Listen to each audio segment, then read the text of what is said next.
Hey, how's it going? My name is Kovdak. I write articles and threads about all things crypto. Today, we're talking about tokenomics. Tokenomics is one of the most important aspects of a project. If you want to be a good investor, you need to understand the tokenomics. Because projects with bad tokenomics almost always fail. So it's super important that you actually understand it. And that's what we're going to be diving into today. What is tokenomics? Tokenomics essentially refers to the economics and the incentives surrounding a token. It's a rather broad term that covers how the token works, the supply and demand, the mechanisms that govern it, incentives, psychology, and the behavioral aspects of it, game theory, and a lot more. But essentially, it's just the economics of the token, deeply rooted in supply and demand. So let's start off by looking at the supply side of things. The lower the supply, the greater the value due to scarcity, assuming demand is constant. This is why projects have fixed token supplies or aim to reduce supply through a variety of methods, all to make it more scarce and hence more valuable. So Bitcoin has a fixed supply of 21 million. There can only ever be 21 million Bitcoin. If suddenly today the supply was doubled, price would drop significantly. It's not all. So not all Bitcoin is released at once. All 21 million Bitcoin aren't available today. Today, only around 19 million Bitcoin exist. And over time, slowly, more Bitcoin is released. This is why Bitcoin is considered smart and sound money by many people. This is a good point to look at something that's happening right now. It's the Mt. Gox hack. So around 8 years ago, about 137,000 Bitcoin was lost due to this popular platform called Mt. Gox being hacked. And now, 8 years later, the money is being returned and it's going to affect and impact the supply of Bitcoin. So, a lot of people are worried. They're calling it the next Black Swan event because so much of Bitcoin is suddenly entering the supply. It's going to have a negative impact on the price. Maintaining this balance of supply and demand and ensuring there isn't too much supply is critical. I'll leave a good thread on this whole Mt. Gox situation in the description, and let me know if you want me to make a video on it soon. Jump into how tokens maintain scarcity. So there are a couple of different ways to maintain scarcity. Some of the popular ones include having a fixed supply cap, like Bitcoin 21 million only exist ever. Burn mechanisms. So there are different ways to take out tokens out of circulation. So ETH does this with gas fees. A part of gas fees are taken out of supply. And also lost tokens, tokens sent to the wrong address, those also leave supply and hence supply goes down. Tokens with poor tokenomics usually have no fixed supply and no mechanisms to reduce supply and increase scarcity. This is why a lot of shitcoins have really poor tokenomics and never really increase in price. They suffer from loss of value due to inflation. I mentioned burning tokens, and I'll dive into that a little bit more. So, when you take tokens out of circulation, it's known as burning. It's kind of similar to how a company buys back shares. ETH has gas fees, and it's split into two parts. There's a tip that goes to the miner, and there's a base fee. The base fee is burnt, and burning happens in many ways for different protocols. And in your research, it's really critical to identify how tokens are burnt and whether they leave the supply or not. Let's dive into some key factors that make up supply. So, the total number of tokens isn't always the most important thing. What's more important and what you should be paying attention to is what the current supply is right now and the rate at which it'll reach total supply. If only 30% of total supply is in circulation, I wouldn't be too happy because supply will increase by 70% over time, and that's going to add a serious pressure to the price. So, the time frame matters. If 70% of the total supply is being released in 1 month, that's bad. A huge increase in supply in a rather short time frame. If it's over 10 years, it might not be bad because the loss of value each month is small. Inflation each month wouldn't be as big. And over those 10 years, the project could grow far more than the loss of value due to this increase in supply or due to inflation. So there are two types of tokens, inflationary and deflationary, and I guess a third type, which is all in between. Inflationary tokens are those where there's no fixed supply, there's increasing supply, and no tokens being removed from supply. Essentially, there's some sort of loss of value due to increase in supply. And this is known as inflation, right? Dogecoin is a popular example of this. Deflationary tokens, on the other hand, have a fixed supply or have some sort of mechanisms to ensure that there is decreasing supply. One way to do this would be through burning tokens. And this is good because it drives up scarcity and reduces the loss of value due to inflation. Next up, the market cap and FDV. So here are some key terms that are really useful when you're looking at supply and demand. So the market cap is just the number of tokens in circulation right now times the current price. Fully diluted value, FDV, is the total supply that will ever exist times current price. So let's say token A has a price of $1 and 100 tokens are in circulation and it has a total supply of 1,000. The market cap would be 1, which is the price of the token right now, times 100, the number of tokens in circulation. So the market cap would be $100. FDV would be 1, the price of the token, times 1,000, which is the number of A tokens that will ever exist. So the FDV would be 1,000. You can find these numbers on platforms like CoinGecko, CoinMarketCap, and what's really useful is the ratio between the market cap and the FDV value. If there's a large difference between market cap and FDV, it means that a lot of the tokens are still locked up and will be released over time. In that case, it would be smart to investigate the release schedule and where they're going to come from and when. I'd be very careful with a project that has a large difference between the market cap and FDV because supply is going to increase and therefore there's going to be a downward pressure on the price. On the flip side, if the market cap and the FDV value are close to each other, it could mean a good thing.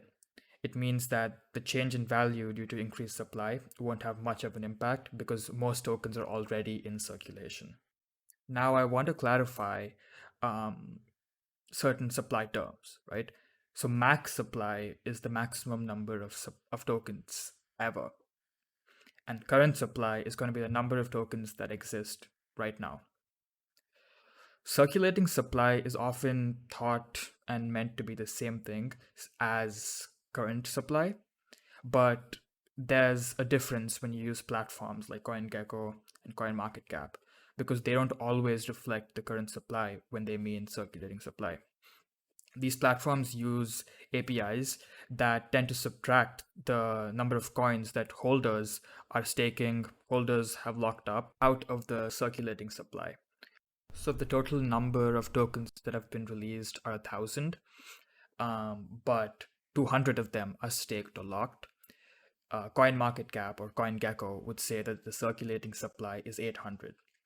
It's just this difference of definition, and I personally consider both current supply and circulating supply to be similar or the same. But when you're looking at it, it's something to be mindful of because if you go by those definitions, you could come up with a completely different conclusion. So make sure you remember that. People invest in shitcoins priced at $0.0005 dollars with a supply of 1 trillion in the hope that the shitcoin will one day go to $1 and they'll get rich because they hold like 1 million of them. But that just can't happen. If that shitcoin did indeed go to $1, the market cap would be 1 trillion, larger than Ethereum's, larger than Bitcoin's, and half of like Apple's. A random shitcoin isn't going to be larger than all of these different things, especially when it has no value. And this sort of bias gets countless people wrecked. So the next time you want to ape into a shitcoin because you can buy 1 million of those, consider the market cap and consider the supply. And then look at whether it's even possible. And more often than not, it's just not going to be the case. Next, let's talk about token allocation. So, tokens are allocated and distributed in a couple of different ways. Two of the primary ones are the private sale route and the fair launch. The private sale pre mined path is where the team, investors, and other insiders get tokens allocated privately, and usually at a huge discount. The other path, the fair launch, it's completely fair. Everyone gets in at the same time. If it's a private sale, it usually comes with a vesting period. So tokens allocated with VCs, allocated to the team, come with a vesting period. This means that the tokens are locked up for a period of time during which they can't be sold and they can't enter the total supply. This is done to prevent dumping. So knowing when these tokens unlock is key, because if a large quantity of tokens suddenly are unlocked and enter supply, the price is going to fall. Emissions. Emissions refer to how quickly a token is released. The emission schedule includes info on unlocks, and you can't find this on CoinGecko, CoinMarketCap, and instead you'd have to go through the docs to find this. Let's look at an example. So let's say the current supply is 100. The first month, 5 tokens unlock. The second month, 10 tokens unlock. This means that in the second month, the inflation is twice that of the first month. And remember, locked tokens come with a big discount. So investors whose tokens unlock in month 2 would have a higher incentive to sell immediately because inflation is high and because they got the discount. So even if they sell now, they get a huge profit. This is why the rate of release is super important, and the rate of inflation between these different time periods plays a key role. The rate of release of Bitcoin is halved every 4 years. This is known as the Bitcoin halving. Only 1.9 million more Bitcoin will ever be added, and it's estimated that all 21 million Bitcoin will enter supply in 2140. So it's going to be a long time. To the long time frame and the reducing rate of release, the loss of value is minimal, and that's why people consider Bitcoin to be sound money. I want to touch on unlocks and VC dumping real quick. This isn't to say that every VC is looking to dump right after an unlock, but there are some important factors to consider. Right now, we're in a bad market, and VCs want liquidity. You should look at the VC's solvency situation. You should look at the inflation at unlock and the emissions schedule. In a bad market, there's a greater incentive to dump right at unlock because they become liquid. So make sure you know the schedules and the inflation rate because it's going to be critical in terms of price. Another factor that has a key impact is the initial supply. The initial percentage of total supply released at launch plays a big role. If only 10% of the total supply was released at launch, that means that 90% would be released over time. In that case, early investors would get hit hard by the inflation. Conversely, if 50% is initially released, the inflation would be less impactful for early investors. Wrapping up the supply side, here are some things to look for on the supply side. You should look at the number of tokens in circulation, whether there's fixed supply, when the tokens unlock, the rate of release, the burn mechanisms, how tokens leave supply, the rate of inflation, and incentives to sell due to increasing supply, and inflation during unlocks. Now, let's move on to the demand side. No matter how scarce something is, without demand, it has no value. My jar of dirt is 1 for 1, but no one wants it. The rocks in my backyard, only 5 of them exist, but no one wants it. I'm going to broadly divide up demand into 3 categories. You have value-driven demand, utility-driven demand, and speculation and memes. So let's dive into each of them. Utility is rather straightforward. It comes in a lot of different forms. A service, a product that actually solves a problem has utility. The token could be used by different protocols. So Ethereum is used by all the protocols on Ethereum. So that brings more utility to it. It could just be fun. So video games, music, all of these things, they do have utility because they're fun. It could have, a great community, events like the Bored Ape Yacht Club. So it comes in many forms and it's rather straightforward to spot. Then we have yield and value, which is essentially being rewarded for holding the token. You stake your ETH in Rocket Pool, you get 4% for it. So token holders are being rewarded for holding them, and thus it increases demand for it. You have governance. The only benefit of some tokens is governance. You can participate in proposals, you can vote on it, but this isn't the most exciting thing, and typically good projects have more than just governance. High APYs and locking your tokens. To seem attractive, some protocols open up with huge yields, 5,000% APYs. As more people come in, the yield reduces. And some people promise large APYs if you lock your tokens with them. But this is usually a bad idea because yield drops quickly as demand increases. And then once it decreases, the token price drops and everyone moves on to the next thing. But you're stuck holding Crash because it's locked and you can't sell. You have value from airdrops. So staking tokens makes holders eligible for airdrops, and this is popular in the Cosmos ecosystem.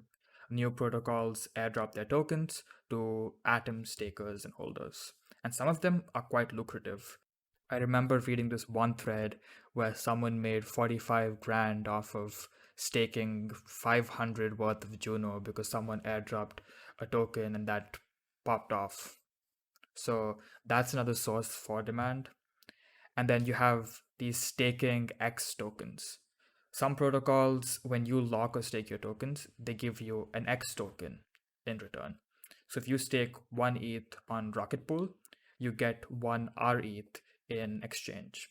And the reason for this is people don't want to be illiquid when they're staking or locking. But when they get these X tokens in exchange, it allows holders to deposit the initial token and earn rewards while being liquid to this other token. RETH is one for one with ETH. Stakers can utilize their RETH to borrow, lend, and earn rewards. Next, we have memes and speculation. So crypto is largely driven by memes. Don't fade them. Doge has poor tokenomics and is fundamentally a shitcoin, but it's still the 10th largest token out there. Crypto is community driven, and a community's weapon of choice is memes. Almost as though we should include memes as a fundamental force. And sometimes memes are more important than the tokenomics. So it's always worth investigating the community. Some things to look for are whether there's strong love for the project, what's the Discord like, whether there's strong engagement, and whether there's excitement, loyalty, and hype. Almost this cult like community. And those tend to do well despite having poor tokenomics or poor utility. At the end of the day, humans are speculators. The market isn't perfectly rational, and neither are we. We love buying what others want. We love buying what influencers are buying. We love the FOMO. So don't fade the memes. It could be speculation, faith, a cult, whatever it is, they tend to be a strong demand driver. That's it for this one. There's a lot more to cover with tokenomics. It's a really expansive topic, but this one serves to be a foundation, and I don't want to put too much in the first episode. I'll probably make another one on tokenomics soon. So let me know what you think. Let me know what you want and some questions you have. I'm happy to do another video on it. And that's it. Hope you enjoyed. Hope you found this useful. Make sure you like and subscribe. And check out my Twitter @CovDuck, where I write daily threads, breakdowns, and a lot more. Have a good one.